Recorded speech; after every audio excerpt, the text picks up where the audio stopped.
Hello, welcome to another edition of Capper Comparison Picks. I'm Ranj, and today I'll be giving you the Capper Comparison Picks for the early prelim fights for UFC Vegas 55. Before I get into this card, I just want to briefly go over how I did over this past weekend at Vegas 54, as I usually do on Mondays. I did okay. I mean, could have did better, but it is what it is. So I'm not going to spend too much time on this, but I will go over how I did. Okay, the first fight, Nick Maxima versus Andre Petrowski. I did take the underdog, and Andre Petrowski came through as projected. I said by decision, but the dude came through with a submission. Good on him. I followed that up with the Japanese Tatsuro Taira beating Carlos Candelario. That one I picked submission, and he tried, man. He tried a lot, but no going that Carlos Candelario managed to defend all the submissions. He should have went with just a TKO ground pound. Doesn't matter. He won a decision. And then I messed up with Angela over the hill. Overkill Hill. I thought she might, with her 78% takedown defense, I thought she might fend off Verna, but Verna managed to get the control time, and she got the decision victory there. So my first sheet, I went 2-1. Then I'm moving on to the next. I had Alan Patrick out. Lesson learned there. I thought, Michael Johnson, I guess he's back, right? He's back with attack, because I had Alan Patrick edging out. Originally, I thought he was going to edge out a decision, a close one, a split decision, but Michael Johnson surprised me and got a KO in round 2. Good on you, Menace Michael Johnson. Got that one wrong. Then I had Andrea Lee, but Vivian Araujo managed to get the decision there. I mean, so that was a female coin flip fight anyway. It's really hard to predict that one. But so there's 2. That was 3 in a row I got wrong. Then I got him here. Here it is. Then I'm back on the winning ways with another underdog pick I was confident with. I took Alan Nascimento. Unfortunately, I took him. Thankfully, I put him in a parlay that panned out, but I did prop bet him to get the submission. He didn't get the submission. Jake Hadley underperformed, but still, Nascimento did get the decision victory there. So that's that sheet. 1 and 2 on that one. So there I was with 3 and 3 going into the next card, and this one finally paid off because I took Manuel Torres. I said I put the bet on him within distance, inside the distance. He got the KO round 1 over Frank Camacho. With Dave on the live stream on a couple. Sorry Dave, I forgot to put my Tapology picks in again. It happens, whatever. But I did make a couple, and I already had bets placed with Torres. I did make some more bets with Camacho because I found out in my live stream that Camacho was a black belt against Torres, which was a blue belt.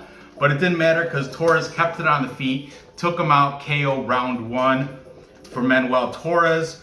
Then Caitlin Chookagian, controversial win over Amanda Ribas. I did say she was going to get the decision win with the hi-ya and all the sound effects and everything. And she did. You know what? I don't think she should have got that win. Yeah, Amanda Ribas did manage to get a head and arm takedown round 1 and 2, but they were reversed. She popped back up, and on the feet, Caitlin Chookagian was despite what Dev the Dude thinks, Caitlin Chookagian was piecing her up on the feet. You can see the replay. Watch it again, Dev. Yeah, she got 2 takedowns. Dev's funny. If it doesn't go his way, it's a robbery. And it's fixed. But anyway, Caitlin Chookagian got the decision victory there, as she should. And finally, for that show, I also picked Davey Grant TKO. So full green sheet and propped. So that one saved my card. And finally, I didn't make a video for the main and co-main event, but I did, thankfully.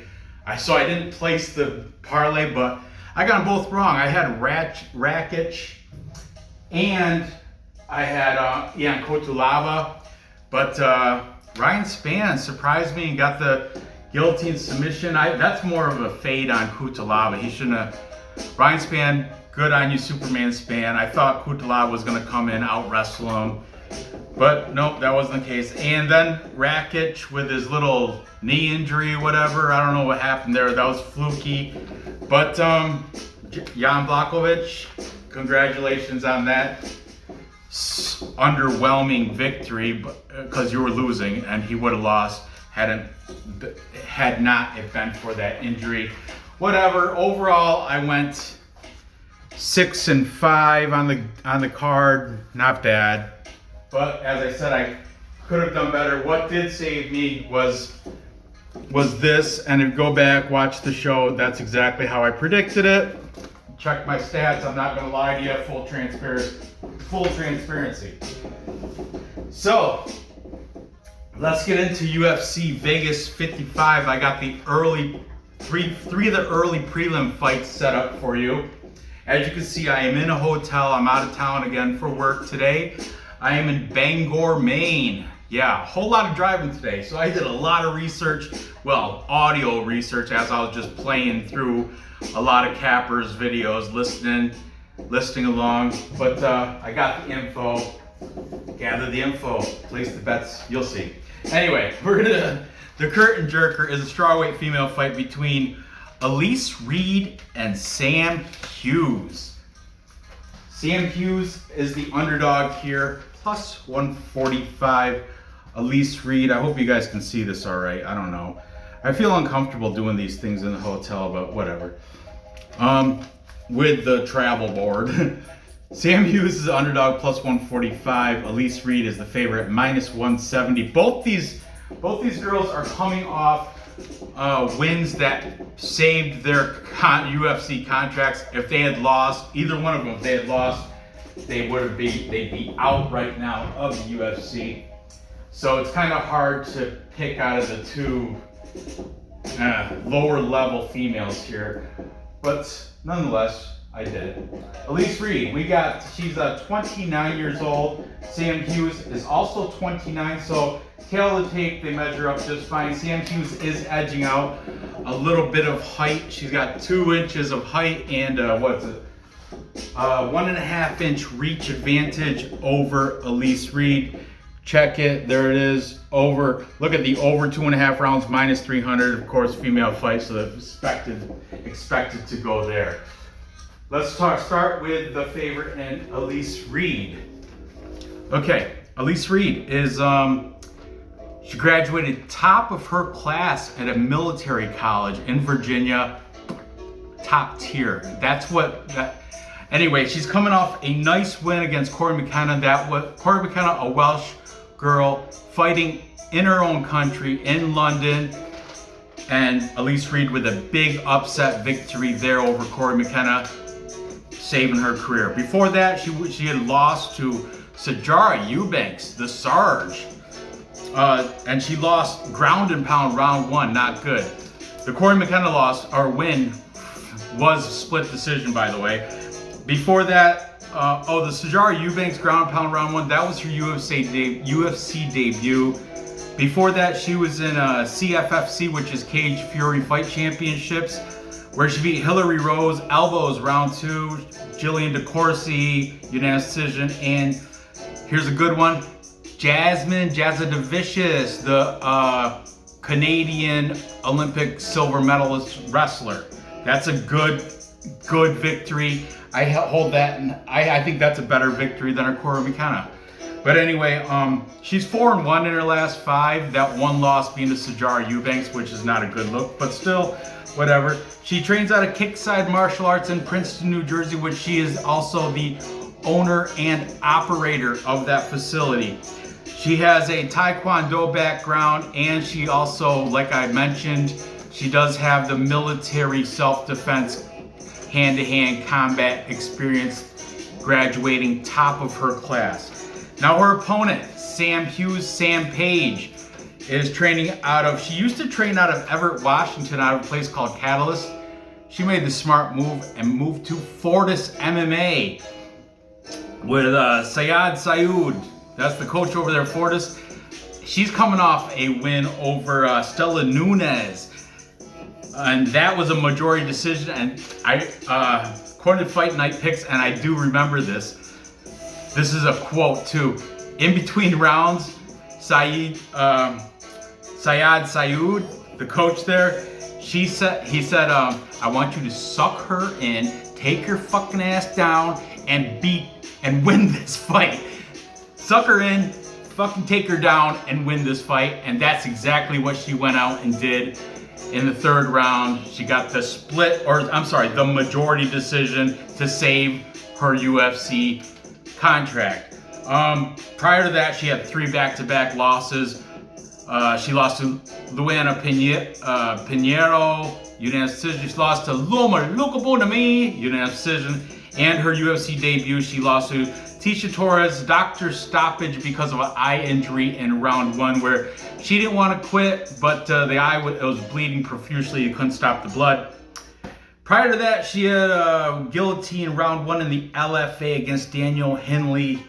So this is a very interesting fight between two good. When she went to college, she was a steeplechase runner. That is like a long distance race. Steeplechase running is like a long distance race, but there's a part of the track that has a little obstacle. You got to hop this big hurdle into this pit of water. I remember from high school, I didn't participate, but I remember going to watch it. So steeplechase, that explains why her cardio does not fade. Well, what's it going to be against this military cardio, where the military people, their cardio does not fade either. This is going to be an interesting fight in between these two girls.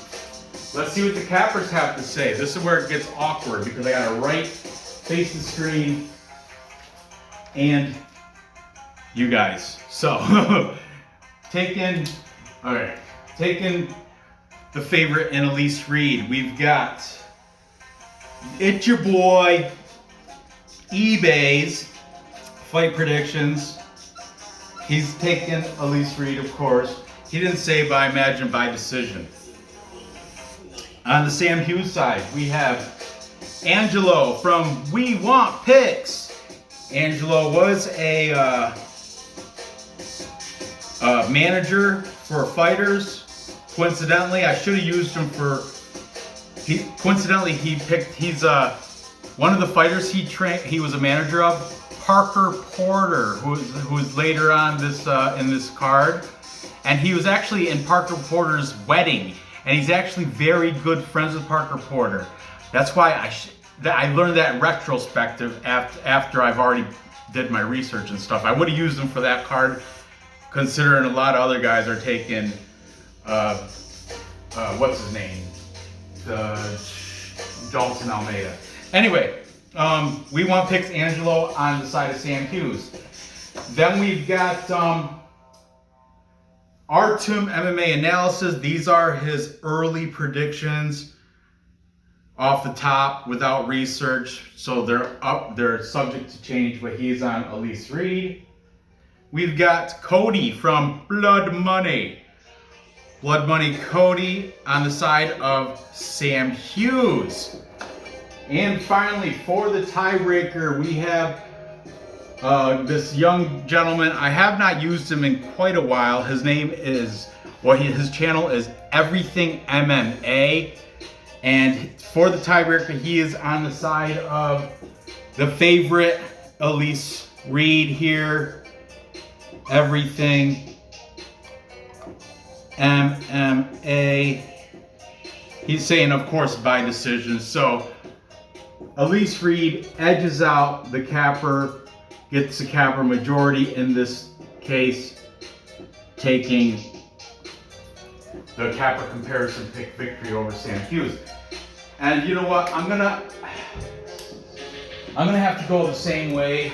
I'm gonna have to take Elise Reed only because what I did was recency bias. I was like, we got Elise Reed, military girl, beat Corey McKenna in her backyard, in her own country, in London, big underdog. Hughes beat Estela Nunes, but Estela Nunes has no wrestling. All she does is strike, and that's what. And Syed from Fortis is the one that he was like, suck her in, take her down, and win this fight. And that's what she did. She used her wrestling and got that victory there. But the Elise Reed victory impressed me more, so I'm gonna go for Elise Reed here, probably by decision, female fight. I don't have to put that, you guys, or I'll do it, whatever. By decision, okay? Elise Reed, by decision. There you have it. Moving on, next we have the featherweight fight between Chase Hooper, the Dream, taking on Cabocao. I don't know if I'm even saying that right. It might be Cabocao. I don't know how to say it, but Felipe Colares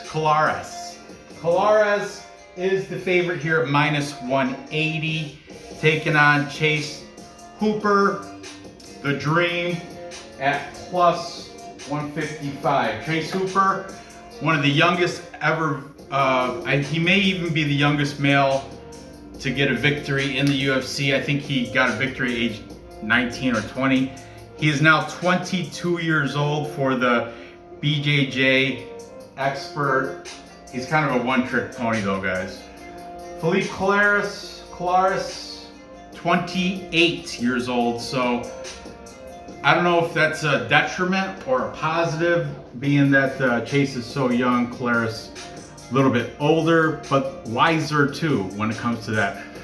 So, let's discuss these guys, starting with the favorite, Felipe Colares. He trains out of Team Nogueira. Who else? Cledson Rodriguez. I know he's coming off a controversial robbery decision loss week before last, or was it last week? The week before last. But he's out of Rio de Janeiro, Team Nogueira. He's coming up from bantamweight to this is a featherweight fight, but I think he does, if you look at his headball, he does have experience fighting at 145 anyways. He's got a black belt in Taekwondo, Judo, and Brazilian Jiu-Jitsu. He's a 3-fight skill set black belt, which is good on him. He's coming off a loss, split decision though, against a prime Chris Gutierrez. Not a bad loss to have. He beat Luke Sanders, unanimous decision. He lost to Montel Jackson. It went to decision, unanimous decision there. He had a split decision win over Domingo Pilarte. I'm not very high on that dude. And his UFC debut, he lost to Geraldo de Freitas, unanimous decision. So this guy's been going to decision a lot. He's never been finished. However, neither has Chase Hooper. Let's talk about Chase Hooper. He was fighting out of Combat Sports and Fitness in Enumclaw, Washington. That's where he grew up. That's his home. However, no longer. Now he's training out of Upstate Karate in South Carolina with Wonder Boy Steven Thompson, fixing his, trying to get better at his striking and his karate. The Dream does have a large height and reach advantage. He's 5 inches height advantage and 5-inch reach advantage. Back where I come from, we call him a tall drink of water because I mean, he's filling out 145, but if you're that tall and that lengthy, that means you're very lean. I mean, the muscle weighs more than fat. So and so your bone structure, he's gonna have that height and reach. However, he's not gonna have that real girth. You know what I'm saying? He's coming off a loss to Joe Peterson. Steven Peterson did find the recipe on how to beat Chase Hooper. Before that, he was losing to slippery Peter Barrett, but he managed to get him in a heel hook in round 3 to save that and get the victory there. He lost to Alex Caceres by unanimous decision. Alex Caceres, kind of the same thing. He knew what he was going into, just defended the BJJ stuff, out-volumed him, beat him on the feet, and got the unanimous decision. Before that, he did beat Daniel Tamer in his UFC debut. That was a ground and pound round 1. Good on you, Chase Hooper. And before that, I didn't write down what the promotion was, but I'm not sure. But he beat Luis Gomez by rear naked choke. Chase Hooper, I mean, statistically, his on paper, if you look at his stats, he is a positive striking differential, meaning on paper, his striking is good, but in real life, if you watch his fights, he's not good on the feet. He can't, the volume's not there, and he catches a lot of punches with his face. I mean, his defense is not there either. But anyway, Chase Hooper, kind of a one-trick pony, like I said. And the thing is, he's not even good at wrestling and takedowns. He's more of like a Ryan Hall kind of style, like come jump in my guard. I don't want to take you to the ground. I want you to come to the ground, then challenge me. But I don't. Felipe Colares, Cabo Cow. The dude's a BJJ black belt as well, so I don't know what's going to happen here. And on the feet, he's a Taekwondo black belt too. So Felipe Colares will be the better striker standing up. Let's see what the cappers have to say in this one. Felipe Colares, Chase Hooper. Starting with the favorite in Felipe Colares. We've got Blood Money. Cody taking Felipe Colares. Then we've got Angelo from We Want Picks, also taking Felipe Colares. Then we've got It's Your Boy Ebays. Ebays is saying Colares should get the decision here by giving more volume. By the way, Chase Hooper also never finished, so the over is at -165. That might be a spot to play the over on this fight because neither one of these fellas have been finished, and they both have very similar strengths. And when it comes to like BJJ, Colares though does outskill him standing up, and I would argue in wrestling too. And takedowns, judo, he's got a judo black belt as well, right? I did write that, yes, he does. Well, I don't know if he's a black belt, but definitely a background in judo. Then we've got Everything MMA, also taking Felipe Colares. However, this is not a full capper consensus. We do have a contrarian picker, but he is making his early predictions, so this might change. But we've got taking that side of the board by himself, Artem, MMA Analysis,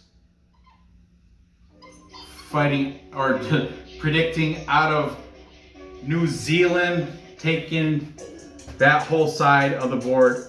That's why I write his name big. Taking Chase Hooper. Chase Hooper does have the height, the reach, and he's young and can only get better. And who knows? He's been training with Wonderboy Stephen Thompson, so maybe his. And with that, if you're 22, you absorb a lot more than a 28-year-old. I'm just saying, you should advance faster. You should pick up the stuff. So maybe we'll see a whole new Chase Hooper in there. Who knows? But I'm not taking that chance. I'm gonna take the Triple Crown guy, Colares, the BJJ judo and taekwondo do to get it done. I think he's going to get it done by decision, as neither one of these, as Chase Hooper's never been finished. So there you have that. Moving on. This is where I got to hit pause and reset the travel board. So moving on. Next we have the bantamweight fight between Jonathan the Dragon Martinez. Jonathan Dragon Martinez taking on Vince Vendetta Morales. This is going to be an interesting fight as well. We've got Jonathan Martinez as the minus 205 underdog, and taking on Vince Morales, a plus 175, or Jonathan Martinez, minus 205 favorite, taking on Vince Morales, a plus 175 underdog. Vince Morales coming in with a record of 15-4, he was the striking coach in Lubbock, Texas at Different Breed MMA. He is now relocated over at Factory X out of Colorado. Good on him. He is coming off wins over Alejandro Perez, unanimous decision. Before that, Viad Lavashvili, unanimous decision there. He did lose to Davey Grant by an overhand left in round 2. Prior to that, he beat Thomas Almeida, unanimous decision, and he beat Frankie Saenz flying knee to ground and pound, round 3. That's a very impressive victory there. He is 1 inch, got 1 inch height advantage, 1 inch reach advantage, and he is 28 years old. Man. I gotta make this quick. I think I just missed a phone call from my boss. Vince Morales, 31 years old. He trains out of, he used to train out of American Free Fight in Oregon, but now he's training out of Syndicate in Vegas. Good on him for Vince Morales. Vendetta is coming off a nice knockout win over Luis Smoka, overhand right, round 1. Took first person to knock out Luis Smoka. Luis Smoka held his own last week, but did lose to Dangerous Dave Grant. Before that, he beat Draco Rodriguez, the wrestler, by unanimous decision. He did lose to Chris Gutierrez. Prior to that, key leg kicks. Round 2, he lost by leg kicks. And he lost to Benito Lopez by unanimous decision. And before that, he beat Ayman Zahabi. That's Faraz Zahabi from TriStar in Canada. He's the coach. But he beat his brother Ayman Zahabi, unanimous decision. And I do believe that fight was in Canada. So good on Vince Morales. Vince Morales, Idaho State High School Wrestling Champion. However, you wouldn't know it because he never uses his wrestling, but it is there. He does have the wrestling in his back pocket if it does go there. So let's see what the cappers have to say in this fight between Jonathan Martinez and Vince Morales.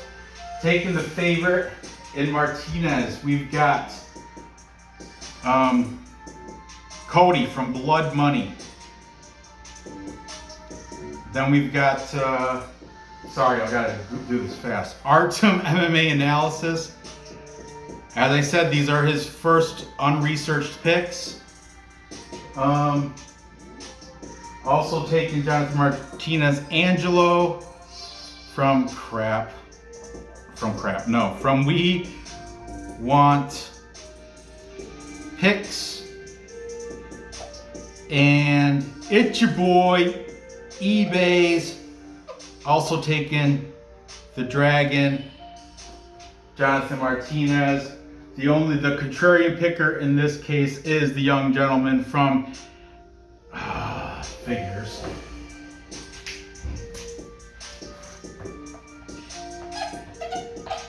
Everything MMA. We have the contrarian picker here. So, oh man, he's calling again. I gotta close this up. My pick here is going to be Martinez, only because Morales he lost to leg kicks, and Martinez does have the leg kicks. He uses his kicks. I think he's going to use that to edge out a decision. Sorry I'm cutting this short, but got to. There you have that. So to recap, time check. I've got Elise Reed beating Sam Hughes by decision. I've got Felipe Colares beating Chase Hooper by decision. And finally, I'm going to take Jonathan Martinez with his use of kicks and striking over Vince Morales, because Vince Morales will not use his wrestling as he should. So there you have it. Gather the info. Right there. Place your bets. Cash those tickets. I appreciate you guys watching. Give me that thumbs up. I noticed I've been getting a ton of views, but not enough likes, guys. Come on, it's hard to hit the like. Please hit that like. Fill the comments too. I mean, thousands of views, but not comments. You know, let's get the comments. Let's get my algorithm built, would you? Thanks for watching. Good luck on your bets. I do have another Kappa comparison show already locked and loaded. I told you I had a lot of drive time today, so I might do that later after dinner. But we'll see how I am in about a couple hours. We'll see if I'm still able to do that. So thanks for watching. Good luck on your bets, and I'll see you guys next time. Out.